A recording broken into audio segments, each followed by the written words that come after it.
This is a wallet that just about anyone, including you, can make. What's going on, weavers? Tim here again. Thank you for joining me today. And today I'm going to show you how I made this minimalist wallet with a small amount of tools. It requires no stitching, and it's a great beginner's project for those with little to no experience.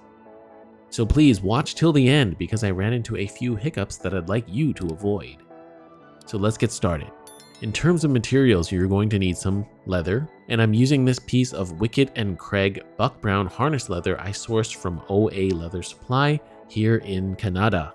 So there are a lot of leather suppliers out there, but if you're just getting into wallet making, I'd go with something cheap for a first project. Do not spend too much. But regardless of what you get, 3 to 4 ounce veg tanned leather would be the best choice. Don't go any thicker. I'll have some links below for some decent choices.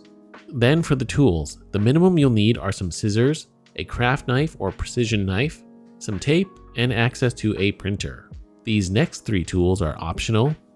I've got an edge slicker, an edge beveler, and a scribe. Also a file and some beeswax. You'll see how these are used later. For the pattern, I came across this YouTube video by Viking Leather Goods, I think that means Viking Leather Goods, and they provided a pattern for this wallet. So thank you, Simon, over in Finland for that. Now this needs to be printed on A4 sized paper, but I only have US letter, which is 8.5 by 11 inches. So the image wasn't fully printed at the bottom, but that's okay. I just extended that flap by about ½ an inch or 1 centimeter roughly. So I very carefully cut out my pattern with some scissors all the way around. And also I extended the tab here just because my paper was short, but you'll see in the end I didn't really need to extend it that much. Now when you want to cut this pattern out of your piece of leather, normally you would place the paper onto the leather, trace around it with your scribe and scratch the outline into the leather. Then you'd proceed to cut it out. But I thought I'd try this different method out where I take some tape and simply tape the entire pattern down onto the leather. So using some clear tape, tape down the edge of the pattern all the way around onto the piece of leather. And I first saw this method on the Tic Tacs, which I hear is super popular now. By the way, follow me on Tic Tac if you haven't already. That's what it's called, right?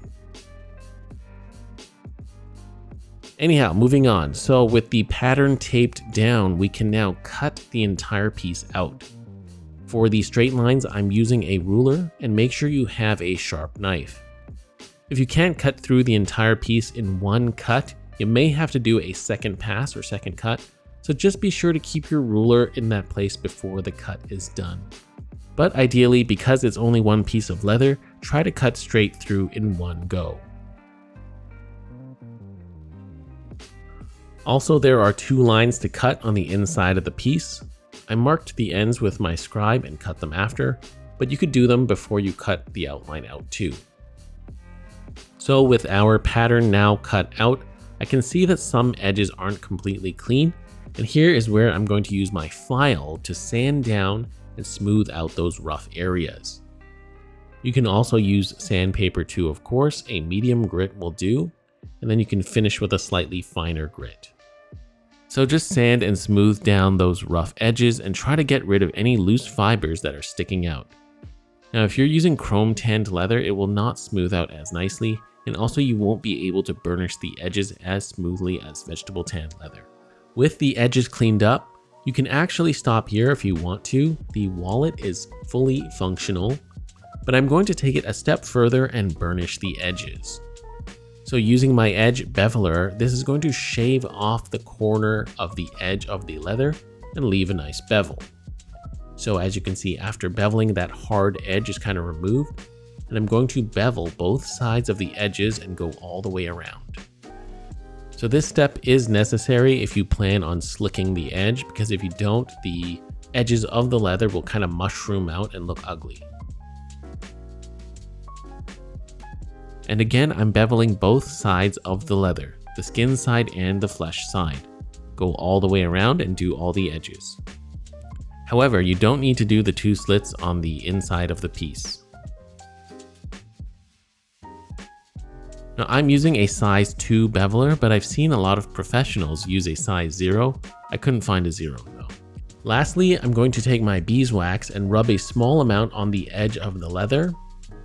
And then use my edge slicker and rub it and pass it over the edge using one of these channels here. And smooth and polish that edge out. What this is doing is kind of pushing down all the fibers of the leather to make a very nice smooth edge. So this step is optional, but I really think it does take it to the next level and give a really nice completed look to the wallet. Now if you don't have beeswax, you can just use a dab of water on your finger. As a completely optional step, I'm going to apply some leather balm to the entire surface of the skin side of the leather. This conditions the leather and it darkens it slightly, but if you use and handle the wallet regularly, the oils from your hands will do this same process, so it's not completely necessary. But I just dab my fingers into the balm and liberally rub it over the surface of the leather. So with all that done, our minimalist wallet is complete and ready to be used.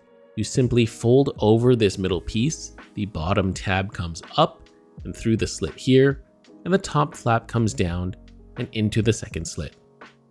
Now this wallet came out just fine, but what I would change from this pattern is for this first slit here, I would shorten it about a half a centimeter on the left side. As you can see, a little bit of the slit is visible. And also I'd shorten the bottom tab as it doesn't need to go this far up. So using this wallet gives you two pockets actually. A main one on the inside here and a secondary slot behind for some cash or quick access to a card. Now this wallet will get better with age as it patinas and forms around your cards. You can also put a heavy book with a weight on top of it over a flat surface to get it to flatten out a bit more. Now on the back, I also tried to use my heat stamp to put a maker's mark on the back, but of course I messed it up a little. Still looks kind of cool though, like it's kind of faded off partially. Anyhow, if you've been thinking of trying your hand at making a wallet, I would highly suggest this sort of project as it requires no stitching and a small amount of tools compared to other projects. And also it's something you can use all the time, or it'd make a great gift for a friend or family member.